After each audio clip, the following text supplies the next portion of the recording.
할렐루야, 좋은 아침입니다. 오늘도 말씀을 하루를 시작합니다. 슬기로운 아침 시간 이사야 60장 말씀입니다. 저는 캠핑을 취미로 갖고 있습니다. 몇 년간 캠핑을 다니다 보니 짐을 싸는 실력이나 차량에 짐을 넣는 실력이 매우 향상된 것 같습니다. 한정된 그 차량 공간 안에 사람도 넣어야 하고 캠핑 짐도 실어야 하는 것이 참 중요한 포인트라서 가면 갈수록 실력이 늘어나는 것 같아요. 여러분, 그런데 짐을 넣을 때 넣고 싶은 대로 그냥 넣는 것이 아닙니다. 조금 더 수월한 캠핑을 위해서는 캠핑장에 도착해서 어떤 일을 먼저 할 것인가에 따라서 짐을 넣는 순서가 조금씩 달라집니다.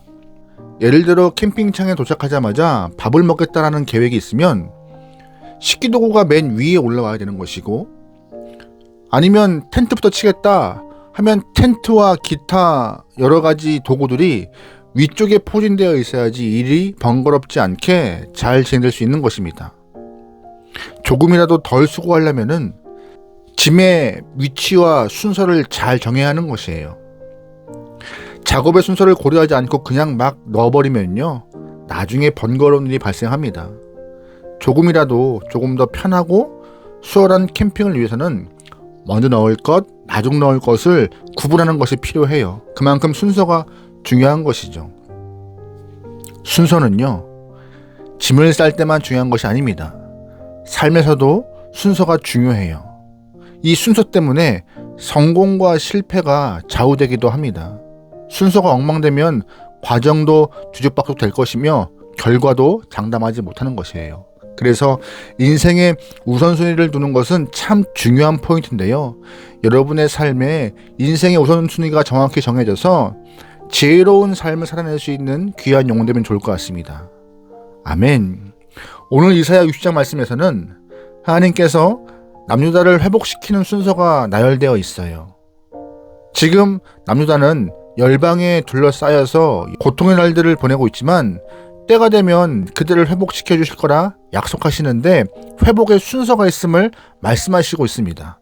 1절 말씀이에요. 일어나라, 빛을 발하라. 이는 내 빛이 이르렀고 여호와의 영광이 내 위에 임하였음이니라. 아멘. 남유다가 회복하는데 가장 중요한 것은, 가장 먼저 이루어져야 하는 것은 하나님의 영광이 임하는 것이다라고 성경은 말하고 있습니다. 하나님의 영광이 떠난 그 자리에 다시금 하나님의 영광이 임할 그때에 회복의 길이 열린다고 성경은 말하고 있어요. 그런데 하나님의 영광이 왜 떠났을까요? 남유다 백성들은 하나님의 영광 안에 머물러 있던 사람들입니다. 하나님의 영광이 갑자기 떠난 것이 아니에요. 하나님의 영광이 떠나지 않도록 수많은 영혼들이, 수많은 선지자가 경고를 했어요. 하지만 그들은 우상을 숭배했고 하나님이 싫어하는 일을 끝까지 고수했습니다. 하나님은 죄와 함께 할 수 없었기 때문에 하나님의 영광이 떠난 것이죠. 그러므로 하나님의 영광이 다시 임하기 위해서는 근원적인 죄를 제거해야 합니다. 하나님의 영광이 떠나게 한 근본적인 그 문제, 삶의 문제를 돌이켜야 하나님의 영광이 다시 임하는 것이에요. 죄가 제거되고 우상 숭배가 사라지면 하나님의 영광이 찾아와서 머무를 것입니다.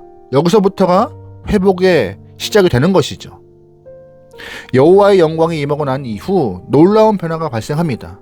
3절 말씀이에요. 나라들은 내 빛으로, 왕들은 비치는 내 광명으로 나아오리라. 아멘. 여호와의 영광이 임한 그곳으로 왕들이 나온다 말하고 있습니다. 여호와의 영광이 떠난 이후 남유다는 열강들의 먹잇감이었고 끊임없는 침탈이 있었습니다. 예를 들어 남유다를 징검다리 삼아서 애굽을 삼키려는 계획도 있었고, 또한 남유다를 지나서 지중해로 나가기 위한 교도부로 삼으려고 했던 경우도 많이 있었어요. 그만큼 남유다가 열강들의 전쟁터, 놀이터가 되었고 그만큼 많은 열강들이 탐내는 곳이었습니다. 하나님의 영광이 떠난 이후 남유다가 그렇게 이곳저곳에 치이고 열강들의 침탈이 끊임없이 발생했던 그런 상황이 되었던 것이죠.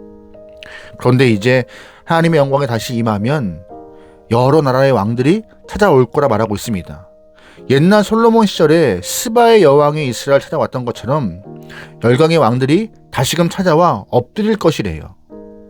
예수 그리스도께서 탄생하신 날에 동방박사가 왕으로 오신 아기 예수를 찾아 경배했던 것과 같이 여호와의 영광이 임하면 열방에 찾아올 거라 말씀하십니다.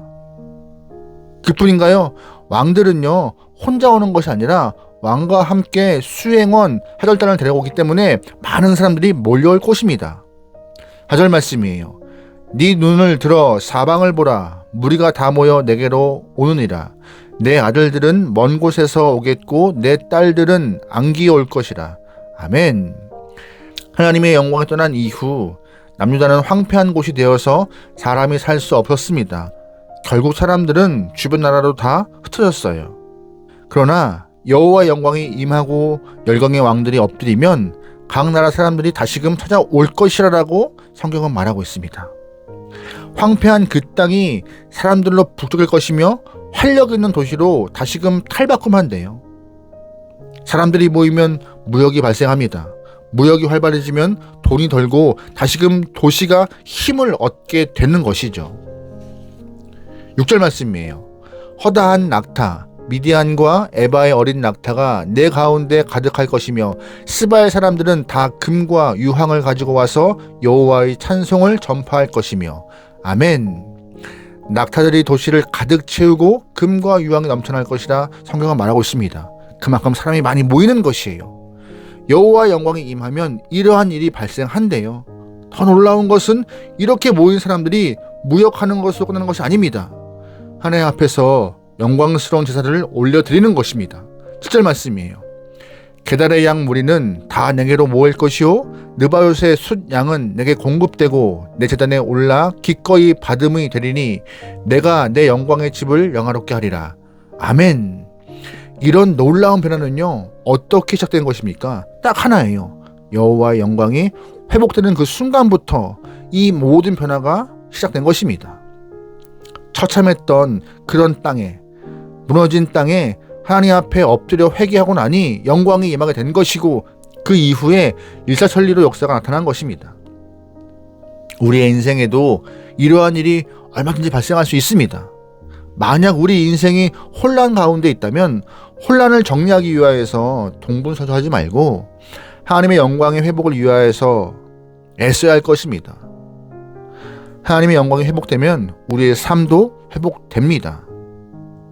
언제부터 하나님의 영광이 따라갔는지 여러분 먼저 한번 확인해 보세요. 그리고 나의 죄된 모습을 주 앞에 회개하고 하나님 앞에 다시 서야 합니다. 성결하지 않은 자에게는 하나님의 영광이 임하지 않을 것입니다. 왜 성결이 중요합니까? 하나님은요, 죄와 함께 거하지 않는 분이시기 때문에 죄를 거부하시고 성결을, 거룩을 중요하게 생각하시는 분이세요. 여호와의 영광이 우리 삶에 임하길 소망하십니까? 그렇다면 육체와 영혼 모두 하나님의 영광이 일하기 합당한 그릇이 되어야 하는 것이에요. 하나님의 영광만 삶에 임하면 우리의 모든 것은 회복될 것입니다. 오늘 하루 각자의 영혼을 성결하게 하고 하나님의 영광을 구할 수 있는 지혜로운 백성이 되길 소망합니다. 또한 오늘 하루 하나님은 거룩한 영혼과 함께 하십니다. 할렐루야. 기도하시겠습니다. 사랑의 하나님, 영혼과 육체가 성결하여 하나님의 영광이 임할 수 있도록 우리의 삶을 주장하여 주시옵소서. 말씀을 붙잡고 말씀을 드러내어서 말씀을 실천하여서 은혜가 더하기 원하오니 다른 것 바라보지 않고 마지막 순간까지 말씀을 실현하기 위하여서 애쓸 수 있는, 주님을 증거할 수 있는 아름다운 영혼으로 우리의 삶에 은혜 허락하여 주시옵소서. 오늘 하루를 맡겨오며 예수님의 이름으로 기도합니다. 아멘.